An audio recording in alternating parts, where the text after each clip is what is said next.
Good day, Davao Portal followers. Maayong adlaw mga higala. Nagabalik na po lang yung higalang DP aron maghatod kaninyo mga kasikas sa dakbayan, no? Karong adlaw ang mag-discuss ta further about sa high priority bus system sa Davao City or ang Davao Bus. And particularly we will discuss all about ang mga route, no? Kung unsa ang mga ruta nga included aning high priority bus system. So, sa di pa ta magpadayon, roll intro sa ta.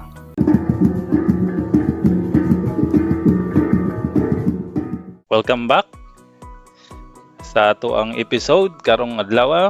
Ang atong topic karon is ang mga routes or the routes under the high priority bus system.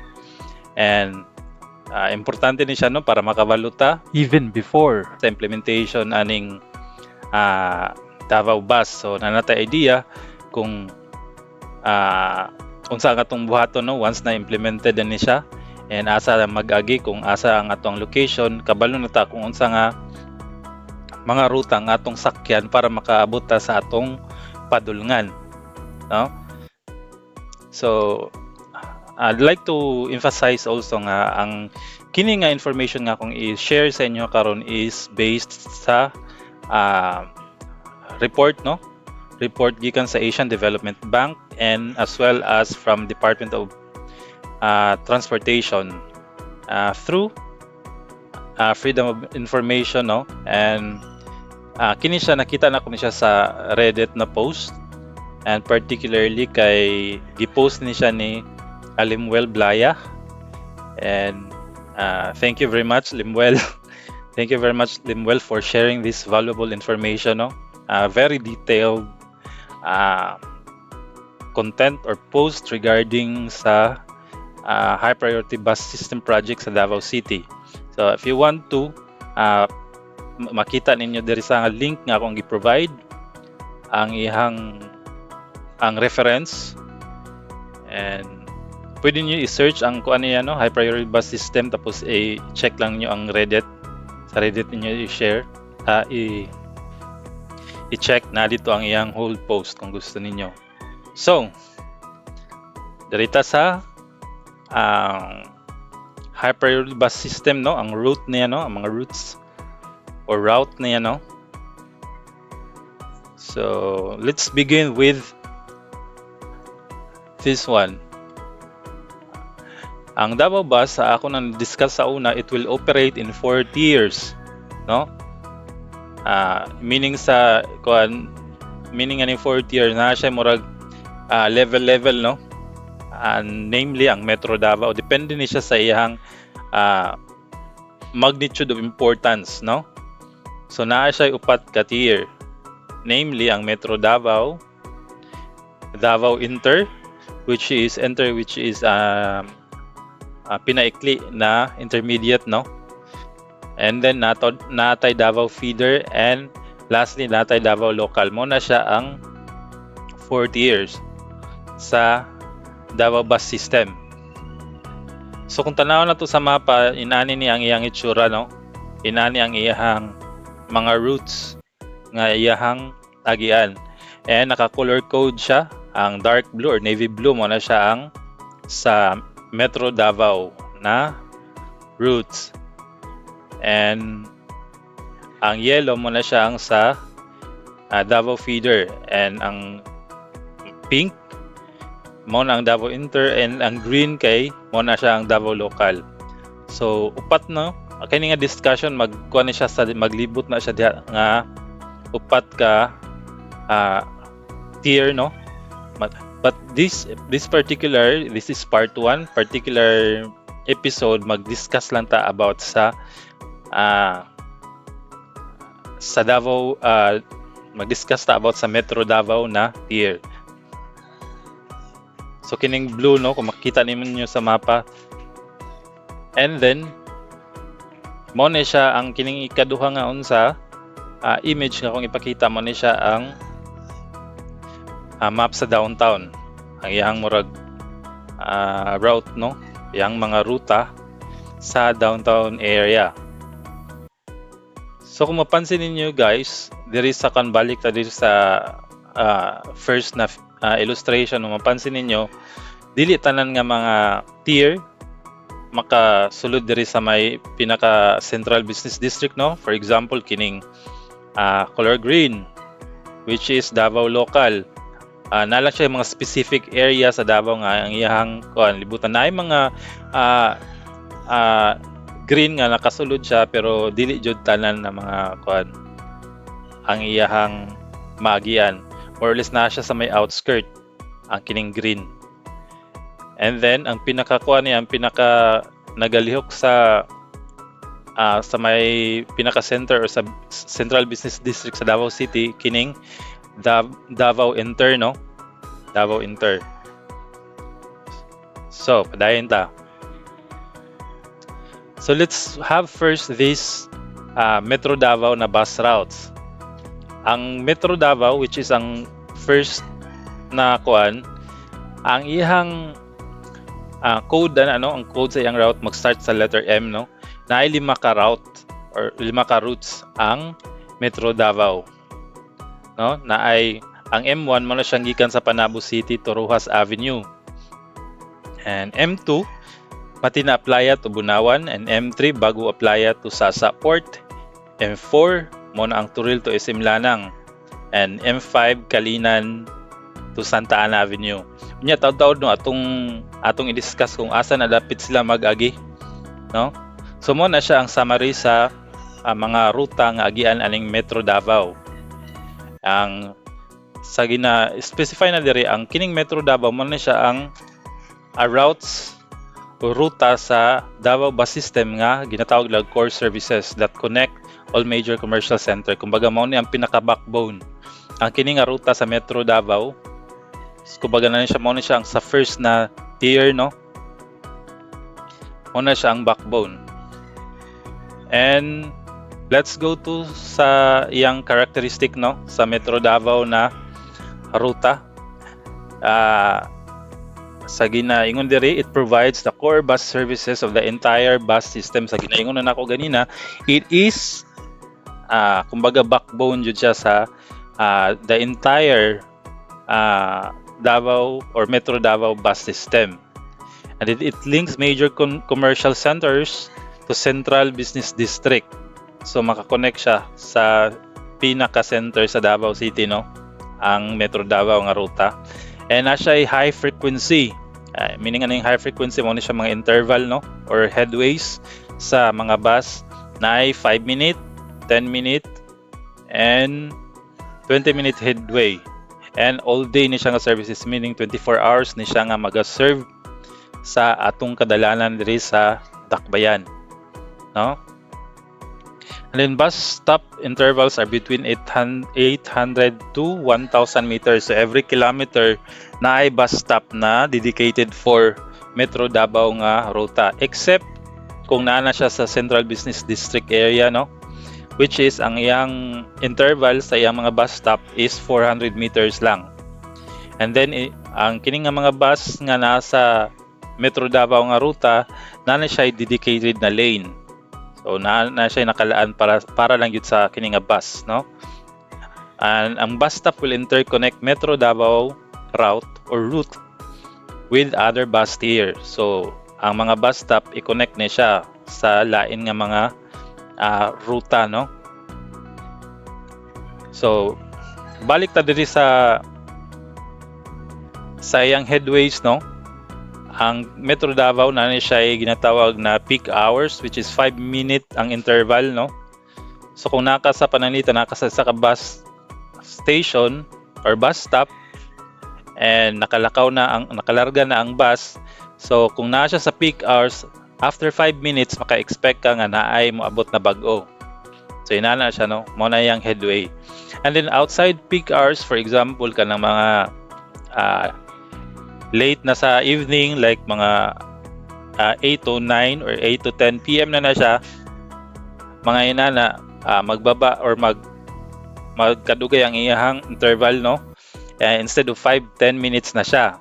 And overnight, for example kanang sa wee hours na and wala na kay mga musakay, mao na diha ang 20 minutes ang interval. Kung naka sa bus stop tapos na na kalarga na ang basta pag abot nimo, and then expect ka kung naka sa mga wee hours magbiyahe, expect ka nga 20 minutes na yung bago nga maabot na bus. So yung nana, no? And then ang bus, ang type of bus nga gamiton ang Metro Davao na ruta is katong mga articulated bus, no? Tong naay murag piko-piko sa tunga, which is mo ni siya ang pinakadagkog capacity. Base na sa ilang specify diri ang kini nga mga bus, kini mga 18-meter electric articulated bus mo, ang capacity ano niya maabot siya og 100 person, no? Ang iyang full. Ang 40 ana is seating capacity and 60 is standing capacity. So mo na siya, no? So, diri ta atong himayoning kuan niya iyang mga ruta diri sa M1. For example, ang M1 is from Panabo City to Rojas Avenue, no? Kung manotice ninyo ang kaning double headed arrow, no? Pasabutan na, no, kay vice versa, ug wa ko nagkamali, vice versa na siya, no? Or pabalikan na siya from Panabo to Rojas Avenue tapos Rojas Avenue to Panabo. So, i-discuss na to ning M1 Panabo to Rojas Avenue in details. Asa ni siya magagi? So from Panabo, maagi ni siya sa may Agusan Road, no? Diya sa may from Panabo to Bunawan, Lasang, Bunawan. And then mula ho siya dito sa base sa ilang nakabutang diri, maagi sa JP Laurel Avenue. And then kaning JP Laurel Avenue diya sa may Lanang, no? Paingon na siya sa Bahada. Paingon na siya sa may Bahada. And then muliko siya sa Arcastillo Street. Awata kabalo, no, kung asa na siya asa yang agian gikan sa JP Laurel Avenue, kay wala may naka-specify pa diri. Basta ang yang agian from Davao Agusan Road and then JP Laurel Avenue and then sa Arcastillo. And then from Arcastillo, muliko siya sa may Lapu-Lapu Street.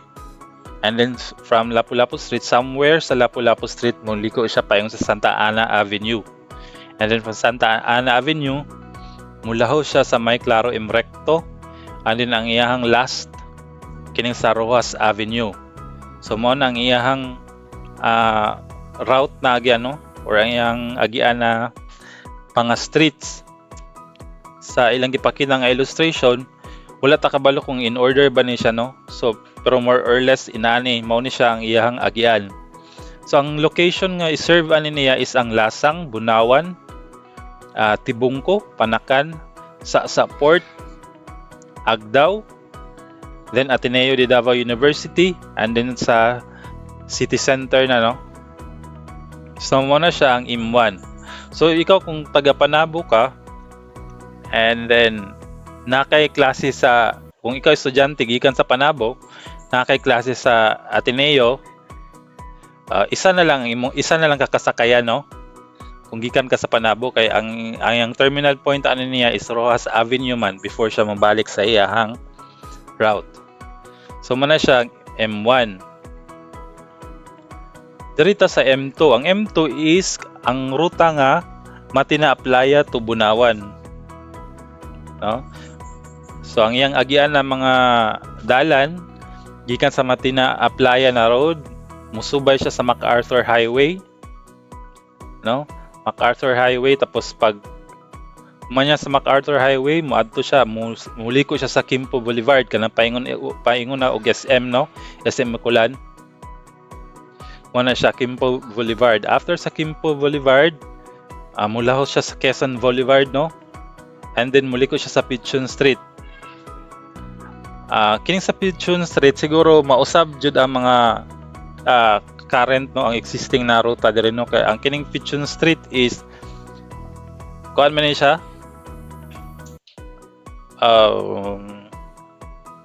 I'm not sure kung kuan ba ning Pichon Street, two-way ba ni siya nga road diri, no? Two-way ba ni siya?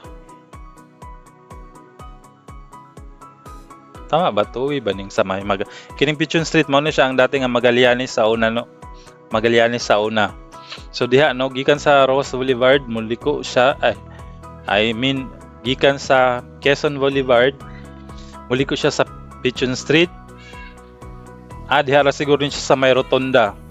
Diha siya sa may Pigeon Street, and then muliko siya sa Claro M. Recto sa Claveria. And then after sa Claveria, muliko siya sa Rojas Avenue. And then sa Rojas Avenue, Quezon Boulevard. Liko siya sa Quezon Boulevard, and then Leon Garcia na ni. After Leon Garcia, dito na sa may Agdao. And then, after pag-abot niya sa Agdao, liko siya or laho siya sa Dakudao Avenue, no? After sa Dakudao Avenue, Bahada Flyover. Muliko siya sa Bahada Flyover, and then Buhangin, Kabantian, Indangan Road. And then subay na siya sa Garcia Highway. And then mulaho siya sa Airport Terminal N3. So musulod ni siya. Kining M2, matina apply to Bunawan, musulod ni siya sa Airport Terminal, no? Road. And then exit siya sa terminal, balik siya sa CP Garcia Highway. And then sa Davao Agusan Road, no, hanton maabot siya sa Bunawan. So mo na ang iyang ruta, no? Gikan ang ruta sa M2, which is Matina Playa to Bunawan. So kung taga Matina Playa ka, moadto ka og airport, isa na lang kakasakayan, ihatod pa ka dito sa sulod. So muna siya ang M2. Then direta sa M3. Ang M3 na route bago Playa to sa Port. Ang iyang agyanan ni Davao Cotabato Highway kanang sa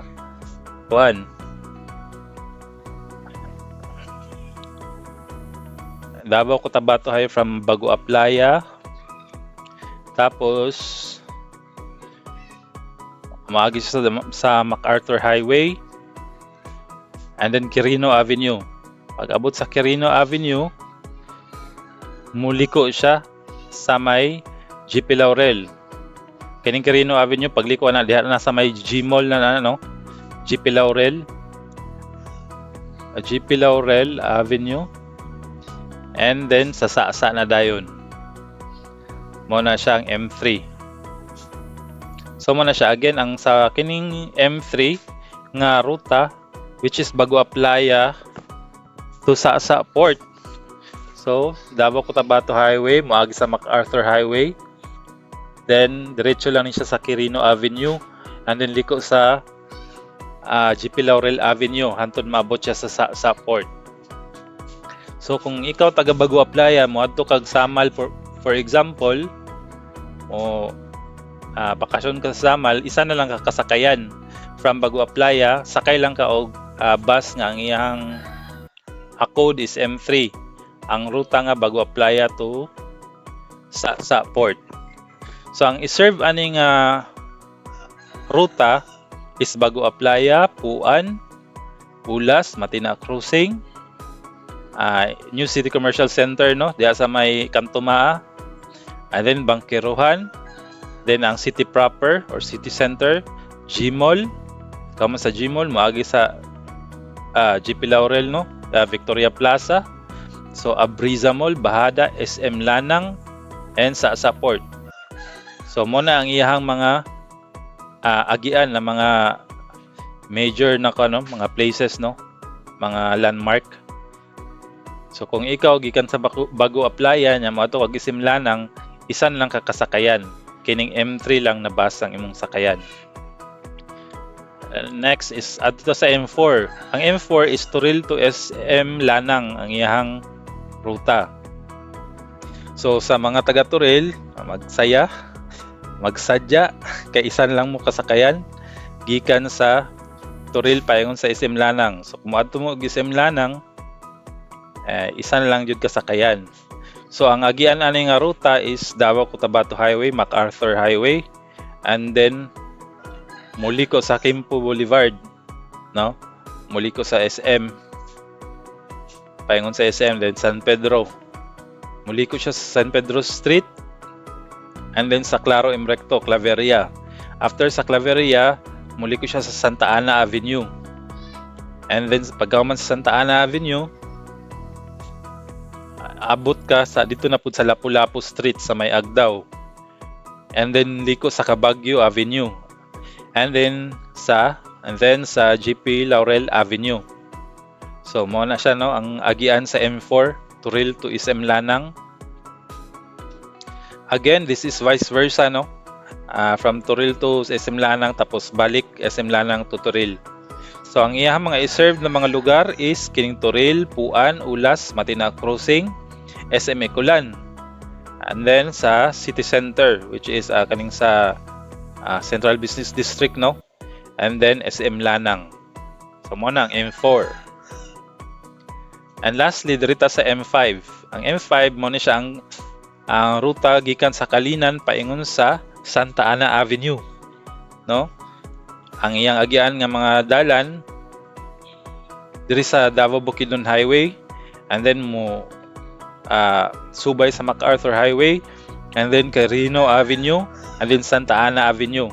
So ang iyang i-serve na mga lugar is Kalinan, Tugbok, Mintal, Ulas, Matina Crossing, NCCC Mall, Bangkeruhan, ang city center niya, which is diri lang siya sa may Quirino Avenue Magagino, and then Santa Ana Port. So kung ikaw taga Kalinan nya mo gusto ka mo atog Islareta, supposing ang Islareta naa pa na sa panahon nga i-implement ni nga bus system, so isa lang kakasakayan gikan sa may Kalinan, isa lang kakasakayan paingon sa Santa Ana Port. So mo lang na M5 lang nga rutang imuhang sakyan. So mo na no, again this is a proposed no, mo ni ang nasa ilahang katong final report sa Asian Development Bank about sa mga rutang agian sa bus system no, bus system sa Davao City. Sumo lang sa nang atong kuan karon no, ang ato ang topic nga ang i-discuss karon no, part 1 lang ni siya no. Ang next nato nga topic is mobalik ta dito sa ang next nato nga topic is kining sa Davao Inter or Davao Intermediate no. So mo ni ang sa Metro Davao sa Atangi no, ang next na to, ang part 2 na to, atong i-discuss ang Davao Intermediate, kung asa na siya mag-agi, and kung unsaon na to na siya pag-connect.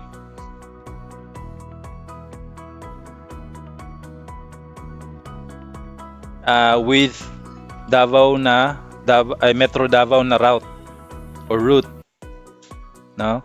Kana lang sa, kung wala pa mo naka-subscribe, please do subscribe to our YouTube channel, and napod mi sa Facebook, and same lang yapon Davao Portal. That's all for now. Bye-bye. Thank you very much for tuning in.